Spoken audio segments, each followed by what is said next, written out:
name's Brett Manning, and welcome to the Singing Success Show podcast. Oh, you want to talk? Oh, me. Okay. Yeah. you Hey, know, I'm 我 Dustin. 我叫什么？ Oh, not again. 名字 He's making me learn Chinese so we could like better relate to our Chinese. 叫什么名字？ Wu Chao.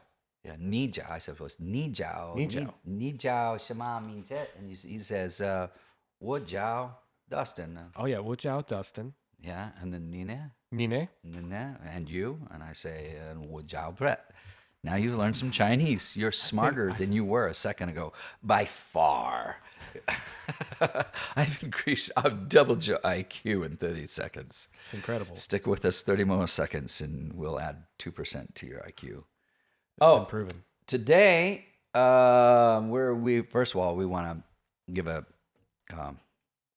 announcement about our tornado has taken a lot of innocent human lives. This is a horrible, horrible thing. I mean, I know you lost a lot of sleep that night. I lost a lot of sleep. It was just a terrifying night for all of us. We heard about this sweeping through the city. People were texting me pictures real time as things were happening from 2 in the morning till like 5 in the morning. I didn't sleep.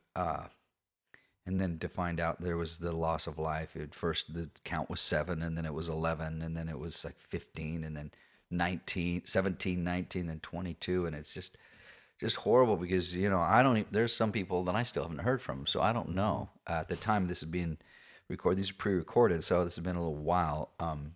But I know that the cleanup's going to be a while. There's hundreds of millions of dollars of damage, so you can give money to the Red Cross. A lot of people lost their homes.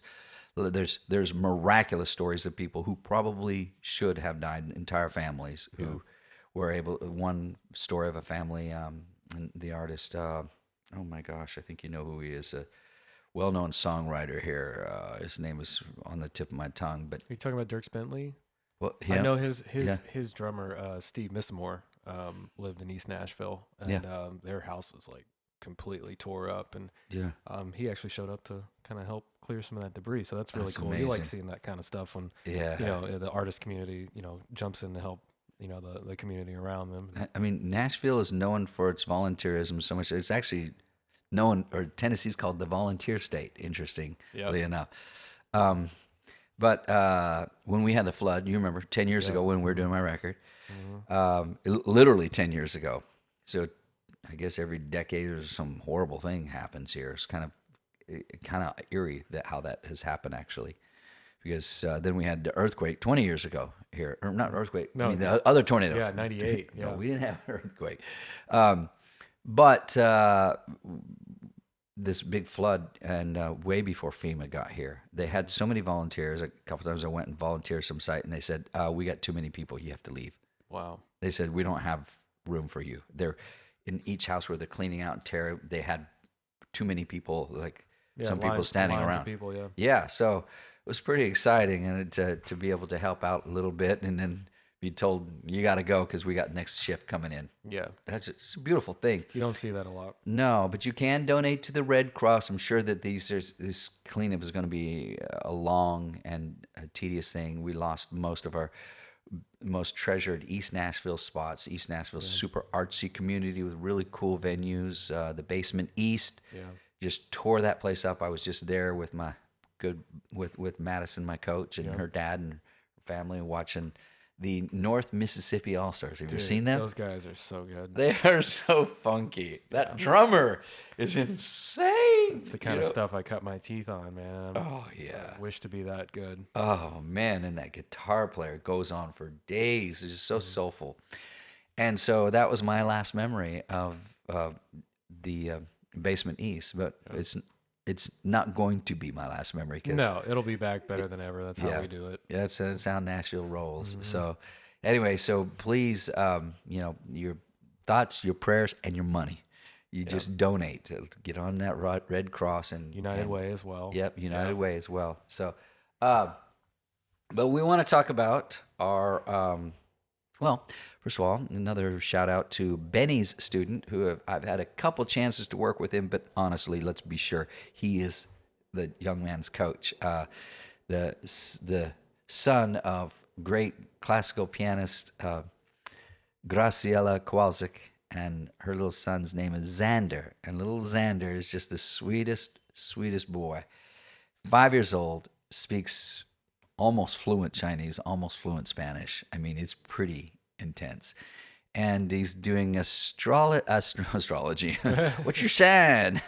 Astronomy and some astrophysics talks on Ellen DeGeneres. And if you haven't seen that, watch the Ellen Show and look for Xander, spelled with an X, Xander, and he's going to be on there again. And there's some chances that there will be a song that he has done. We'll see. At the time this is released, you're going to either hear about it or you're not. Mm-hmm. So, but we did record a song, and you will hear it by the time this is out. So, cool. 5 years old, student, just cute as anything, man. Boy's got personality. We'd be in the studio, and I says, "You want to do it again?" And he goes, "Yes!" Like this. He's like a little cute, little zealous kid. Yes! Just so excited to sing, and a little raspy voice. He had, you're coming off of something. He had an allergy attack the day we're recording, and I said, "Good," because now his voice is fuzzy and cute. Yep. Had this little cute little fuzzy voice. Yeah, my son's got his little raspy voice. Oh yeah, it's the cutest thing ever. This is adorable. I love it. So we want to talk about. What are we here for today? Talk about our upcoming artist retreat that we're having, and as you know, we've had 2 last year. Mm-hmm. It was like these retreats were like 17, 18, 19 years apart because the last time we were doing it was around the year 2000, and so in 2001, we had both Keith Urban in 2000, Take 6, some of those guys out. And then Haley Wims was alumna of ours in 2001. She went in there and blew everybody's minds. We kind of knew she was going to be famous. Some people you can't predict, but that one, like, it's a no-brainer. She's a star. And several other people have gone on to do some great things since then. But get my paper here. But we have 3 things that we're doing. We're saying we want you to be heard, to be seen, and to be followed. So our heard means build your voice for 7 days, this June 7th, at a lakeside beautiful retreat here in Nashville. Have you been out there? It's ridiculous. It's unbelievable. It's a paradise. You walk around like people who went to the first 2, we had a spring retreat, then we had a fall retreat. This time it's early summer where it really is just the foliage and it's like a rainforest almost. Yeah, almost like a Garden of Eden. It really is. It's paradise. And then the lake, you can see through the trees, and you walk down to the lake, and especially in the mornings, just clear and still. And if you fish or if you don't fish, whatever you want to do, and ride a canoe or something in the morning or in the afternoon. Yeah, we make you catch your lunch here at Yes, you do. For the retreat. And if you're a vegetarian, we make you pick your mushrooms or whatever. Don't pick the poisonous ones. We're awful. Harlan Howard, I think his name, is a famous country songwriter. He goes, "I wrote this last song about my ex-wives." And he goes, "They all died poisonous mushrooms. Except for the last one, I had to shoot her. She wouldn't eat the mushrooms." I was losing my mind. Oh, Nashville. Oh, Nashville. But out there's beautiful trails, walking trails, beautiful retreat center. And there's going to be every day just saturating yourself in vocal coaching and performance coaching with Tom Jackson, who is the industry's go-to guy. He's incredible. He's unbelievable. He can turn. My best description of him, after years of watching his magic, is he can turn somebody from a dork into Bono in about an hour. I've seen it happen, folks. It's a lot less time than that too. It's really fast. It's just his transformation, because a lot of people are like what I call Talladega Nights syndrome. In case you didn't see it, and Will Ferrell just takes second in this race, and they're interviewing him. He's never been on camera. He goes, "Thought I was like on a spaceship. I'm not sure what to do with my hands." And I go, "Yeah, it'd be good. Just put them down to your side." And he goes, "At the end of the day, you have to feel pretty good about the race." And they keep pushing his hands. His hands keep floating up. He doesn't know what to do with himself. The car handled real good. Yeah. So what happens is you get on stage and you're just not sure. Little things like... It happens to all of us. Yeah.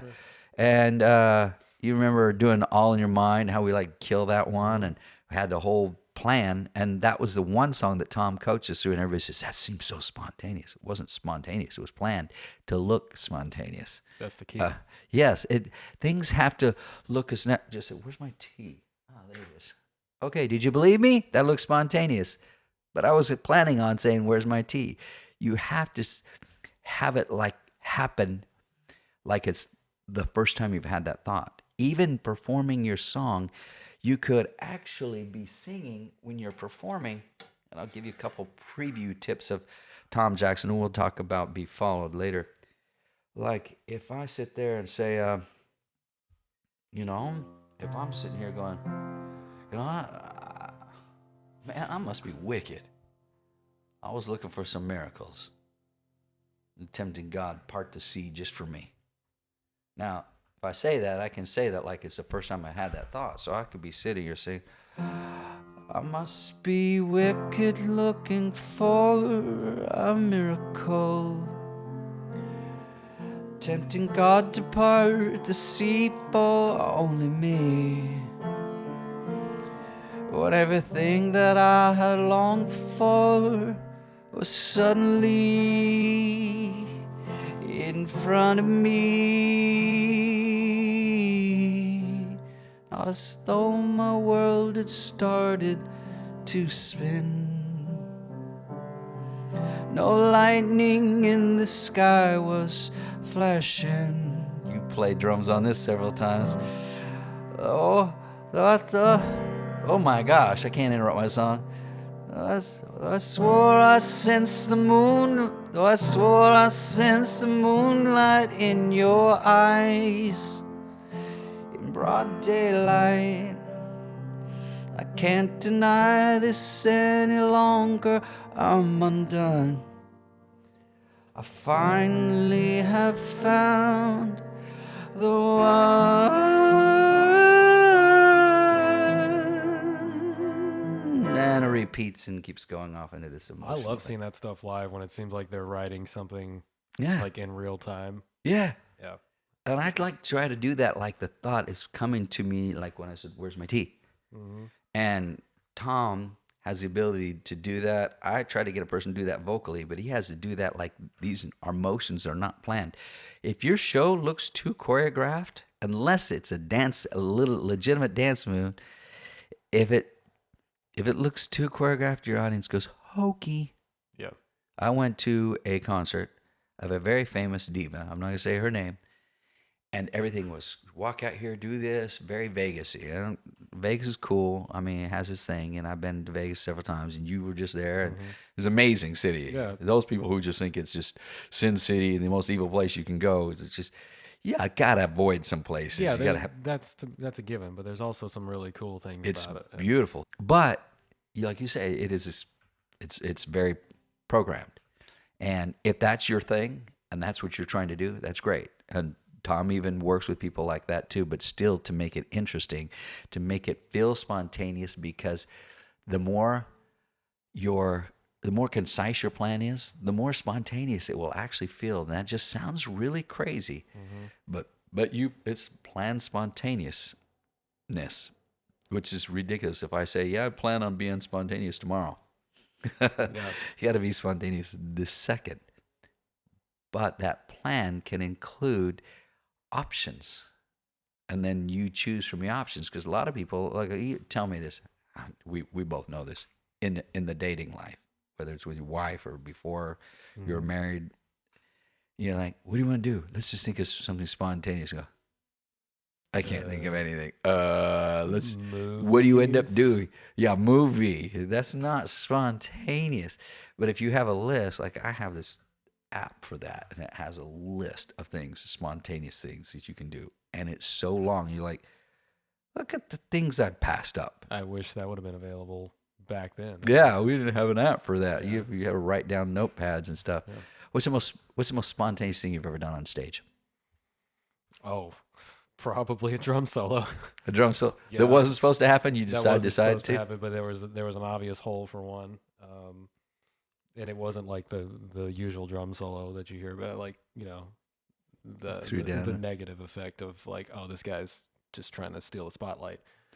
There was that, and then I guess I'd probably say a couple weeks ago, playing a show in San Diego, I actually had to get up in front a song that was not rehearsed. This kind of harkens back to the technique because I had about 30 seconds to prepare to lead a Gavin DeGrasse song called "I Don't Want to Be," huge hit. And Gavin is no slouch as a vocalist, probably one of the best out there. Yeah, a lot to live up to. So I pulled a couple of tricks out of the old tool bag that I stole from this guy that got me ready to at least not butcher that in real time in front of about 500 people, I guess. So, wow. Yeah, between those two things, I'd probably, and I hated the drum solo probably more than the singing. I'm a drummer who typically does not like drum solos. They usually don't have too much of a place in modern situations, but when they work, they're cool.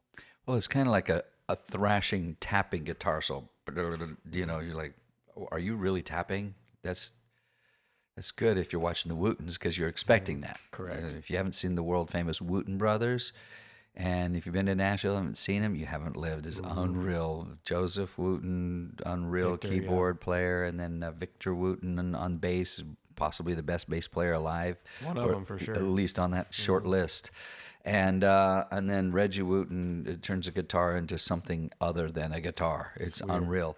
And there's a place for that. That's the place. But, for typically that spontaneity, that's why you need a good coach, good performance coach, and a good understanding. So coming into this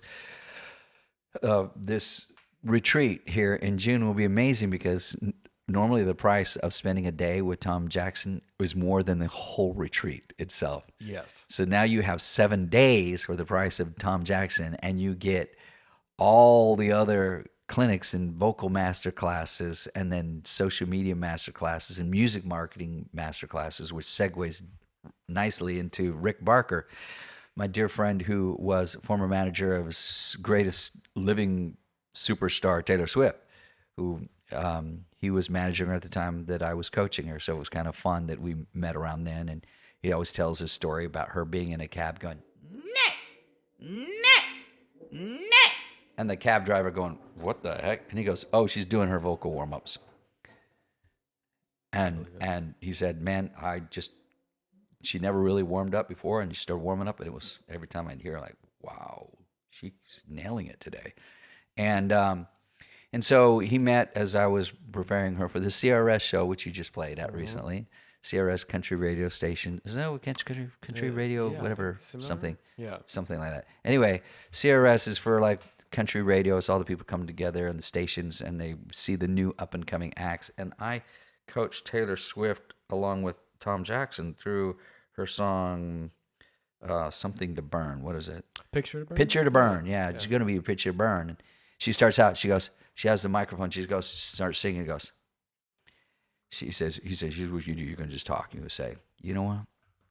You can hurt me, that's fine. You can break up with me, you can dump me, but whatever. You can not date me," or something like that. And he says, "But if you actually hurt me," and then you hear, "If you hurt me, if you hurt me, if you hurt me, if you hurt me, you're gonna burn." And she's going, and everybody like, "What? Taylor?" She, bam, hits the microphone and starts singing. Everybody like, "Taylor? Who dis? Who dis? New phone, who dis?" And she tore it up. She closed that night out. Everybody like, "What the heck?" That was utterly amazing. And there was spontaneity added on top of the things that we had rehearsed in rehearsals. I mean, look, everybody has rehearsals. If you're not rehearsing, you're not a great performer. Period. The greatest, and you know this, the greatest acts rehearse way more than they perform. And then eventually it kind of flips. Yeah. They perform more than they rehearse. I think we might need a rehearsal here every 5th performance because they know what they're doing. So, or if you need to add something into the set list or something. Yeah, like that, add something. Yeah, that's really only it. It's kind of a certain point. Yeah, it's kind of like the NBA. You know, you so many practices, and then so many practices before the season starts, and then eventually there's maybe one practice, and then 1 or 2 practices a week because you got back-to-back games. You can't practice in. You got to warm up. But having that plan, and that's what Tom Jackson does, and that's why Rick and I are kind of the trifecta of Nashville, because you have to be heard, you have to be seen, and you have to be followed. Wow, if you're not followed, you don't have fans, right? True. And if you're not heard, you ain't happy. You're happy because you're being heard, because you know music is supposed to actually bring joy. Sure. Told this to my student Peter out in China. We had this great breakthrough, and he was doing these long scales. And I said, but what's more important than these 5-octave range? He has a 5-octave range now, this student of mine. He's been working really, really hard, like 3-4 times a week with sessions with me and my coaches, and just breakthrough after breakthrough. But I said, but more important than these vocal breakthroughs is having joy, singing. Having joy causes you to bring joy. So when you're heard, that's the happiness, is to be heard. All right? And then I always tell people too, I said, if you're going to be heard, if you had the choice, the kid from a Make-A-Wish Foundation, he's got 2 days, 3 days, they don't know. He's going to slip anytime. And somebody out of the blue just says, hey man, you want to open up for Imagine Dragons? But it actually coincides the same time we're going to sing for this kid a Make-A-Wish. You and I know the choice we'd make. We'd tell Imagine Dragons, sorry, can't do it. But I've asked that question to certain artists. I said, yeah, I know it sounds selfish, but I would take the opportunity because I could sing for more people. Like, man, you just don't get this, man, at all. Because you lack faith. You lack faith at doing the right thing to give you the right result. It's the wrong thing. Yeah. Kid is dying, and that's a dying wish to watch you sing. One of the greatest shows ever back in the day on CMT was this Gone Country. It was just fun. I got show. to play on a second season of that. Oh, that. really? Yeah. Oh, that's amazing. You know, I didn't know that. That's cool. Yeah. So I was doing a show at the time called Can You Duet? Yep. I remember that. And I was a judge on there. Mm-hmm. And we were in the green room watching Bobby, married to Whitney. Bobby Brown. Bobby Brown. I couldn't remember that. It's an easy name to remember. Bobby Brown. And he was going to go up and sing to the kids who have cancer. Yeah. And he came down. He was holding a Coke, and he's shaking. He kept telling. He goes, they're so happy and they're so beautiful. They're just so... And he just couldn't even talk. He thought he was going to go, I'm going to go up there and make these kids happy. And he was like, instead, it was just like, wow, Other way around, yeah. What do I have? These kids are, I almost worship the ground they walk on. They're so brave. They're so courageous. Beautiful children. They have cancer. You know, I just can't even imagine. A lot of us are afraid to give ourselves to that and to go, you know, into that realm, because it's spooky, it's scary. Yeah. And a lot of us are kind of selfish and actually a little uncomfortable. Sure. Things that get you out of your comfort zone. But that's the idea of when you're a performer, it's not just all about your fame, it's about spreading joy. Mm-hmm. So, and then, you know, it's great if you can spread joy to millions, hundreds of millions. But you have to be able to sit and which you and I've done, audiences of like 9. Those are brutal. Just hard. Mm-hmm. And what's worse, if it's audience of 9 and nobody's listening. Like, even worse. Yeah. And they're talking loud like, I'm sorry, was I interrupting you? Do you want me to stop playing? Yeah. Were you there? Did you hear about that I did that once? I was playing out. And I don't think so. In the middle of the gig, these ladies were talking. They're going, and I'm like, they're talking loud, really obnoxious. I don't know where they're from. I don't even want to know. And it was actually the song that we were talking about that earlier. That finally I found, and I got to that. Yeah. I finally have found, and I went.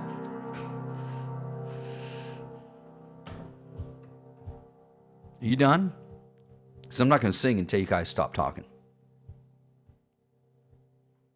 You done? #Nashville. And all these people were like, yes. It wasn't a big crowd. It was small, a little songwriter place. And then I started singing again. These ladies were like, want to get away at that moment because they were talking so loud. When the music faded out, they were still talking. Wow. Say, we'll just wait. Seems like you need to be heard more than I do. Sure. And that might be, somebody may think, what a jerk. But no, it's just a respect thing. It Yeah. really is. Like if you're out to really see these artists like give everything they got, then sit down and shut up. Thank you. If you want to go talk, go somewhere else. That's man. right. Like I don't understand it. Well, and you've experienced that too, where you're singing and people are talking so loud that you know. That's Very what- disheartening. It is, and sometimes you have to command that respect. And you ever follow Mindy Smith back in the day? Remember Mindy Smith? She had that real thin girl, kind of sounded a little like Dolly Parton. She did a remake of Jolene, and I remember hearing a lot and she had of that Raggedy Ann song, and "Worry Not My Mother." That song, Yeah. "Worry Not My Child." Well, anyway, Mindy Smith was so amazing. She was singing at Third and Lindsay, and she was sick and she could barely talk. And she goes, I just told you this was a song about my grandmother dying. And she goes, and stop. And look, this table over here has been so noisy. And nobody, she goes, I probably won't get asked to come here ever again. But I don't care. You could tell I'm sick. I'm here. I shouldn't even be here. And it's a fundraiser. And these people are so loud that I can barely even hear myself sing. And I'm ashamed that nobody around them would even say something. And I turned around and went, shh. And there were some big old boys behind me. And they were probably, I was probably about 32, and these guys are in their 50s and big dudes. Mm-hmm. I was like turning around, like looking at my glass. Are they going to hit me, But they were like this one way. Wow. I said, shush, stop it. And then people started applauding. Mm-hmm. And then we all stood up and just applauded for a little bit. She goes, thank you. I'm going to try to sing now if this table will shut up. And we loved her for it. Well, she was confident as an artist. Yeah. So, and that's really all it comes back around to is, if you know who you are and what you represent, you won't accept anything less than what you're shooting for. So to silence a room for a few disrespectful people is not just such a daunting task, and it feels like you're so afraid to command that room. Right. That's what you're there to do anyway. That's right. That's your room when the mic is yours. That's right. And you're going to find that out with Tom Jackson and Rick Barker's brilliant music industry insider hacks and knowledge and specialized information that is going to make you every sentence he speaks, you're literally like, oh, I didn't know that. Well, I didn't know that. Wow. And here's what people leave his class always say. They said, man, I've been doing everything wrong. Or I've been doing half of everything wrong. Or, man, if I would have known this a long time, how much further would I be?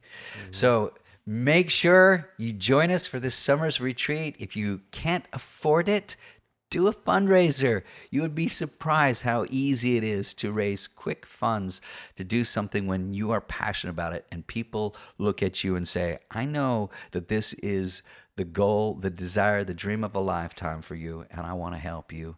We had a lot of people who made it that way last time, and that people stepped up and helped donate. Some people, just one donor. Some people had 10 donors.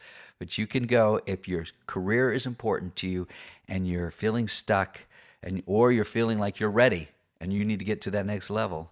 This is the time to do it. 1 week crash study course that will change your life forever.